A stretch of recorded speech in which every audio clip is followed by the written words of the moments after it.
Hey guys, Crypto Clay here, and today I wanted to send out a reminder to everybody to tune out the noise. There's a lot of noise happening in the crypto industry and the market as a whole because of everything that's going on with FTX, Sam Bankman-Fried. There's a lot of FUD happening with Binance this week. They seem to be doing okay. Obviously, this is not a shill to say use Binance. In fact, I don't encourage anybody to leave cryptocurrency on an exchange. When you're trading, do your business and then get your cryptocurrency off of the exchanges as quick as possible.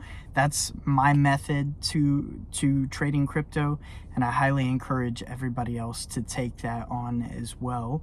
But today I want to talk about the bigger picture, right? Because everybody invests in cryptocurrency. Well, there are two types of crypto investors, right? There are the get rich quick scheme people that are just trying to make a quick buck. And then there are others that see the value and utility here and are trying to make long plays in the market that they believe are going to pay off over time. And I fall into that second category. I'm not here to get rich quick. I believe in what is being built here in this market. I've been here for a long time and I will continue to be here for a long time. So I fall into that second category. And if that is the category that you fall into, then there are only three ways to build wealth. So let's go over those three ways of building wealth or gaining wealth, I should say. One is you inherit the wealth from family or friends or anybody. You can inherit it. You don't have to do anything in that case. You just naturally become wealthy because of an inheritance. The second way is you work incredibly hard at a job for your entire career, and you continuously put money into investments and appreciating assets that you think will do well over time. Now, that can be stocks, bonds, real estate, or crypto. Take your pick. That is the second way that you can gain wealth, and a lot of people throughout the world do it that way, and there's absolutely nothing wrong with that. In fact, I highly encourage people to have a successful career. Go out and achieve something in your career that you want to be a part of. And then the third way is to build something yourself. So build a company, build something that you can sell over a period of time. Like, let's say you build some sort of software suite and you sell that to a company that produces that type of software.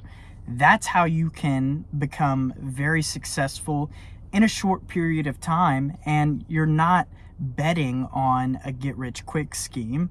So those are your three ways to really gain wealth: inheritance, working hard in your career, and building something that can be sold, or building a successful business. So that's your three ways of gaining wealth. And let's talk a little bit about why I say tune out the noise that's happening right now and focus on what's important. Because everybody wants to talk about these scandals and all of these things that are happening right now in the market, but let's take a look at what's actually happening in the market. The Fed reduced its interest rate hikes this month to only 50 basis points, right? So what does that mean? That means that they think that inflation is finally starting to halt a little bit or come down at a slower, or they think that inflation is rising at a slower rate or coming down at this point, right? That's what they're saying with this. But they still are planning on keeping rates high. In fact, this is the highest rates we've seen since 2007. So keep that in mind. That's definitely going to stifle innovation for a while, as people aren't willing to go out and risk it on taking out a loan to start a business or purchase into real estate because interest rates are so incredibly high right now. But that's not to say that this isn't a good thing as well.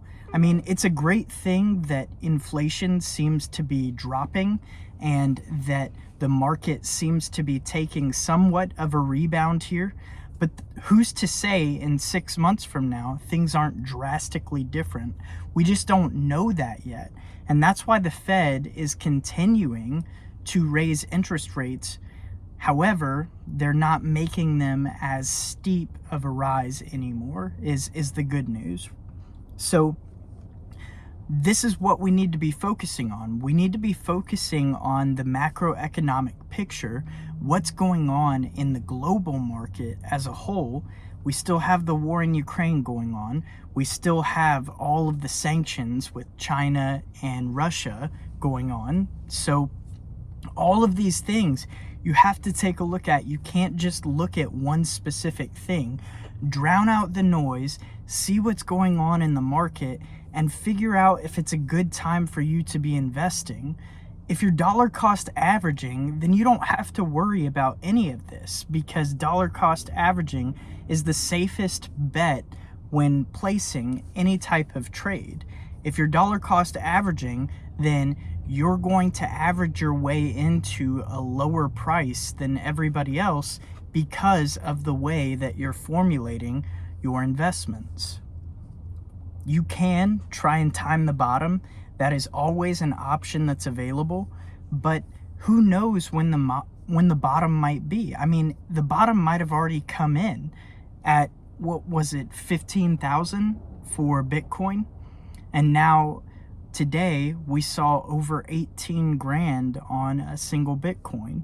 So the bottom might have already come in, but there's no way of telling that until we get a bigger picture of what the CPI data and the total inflation is going to look like over the next year.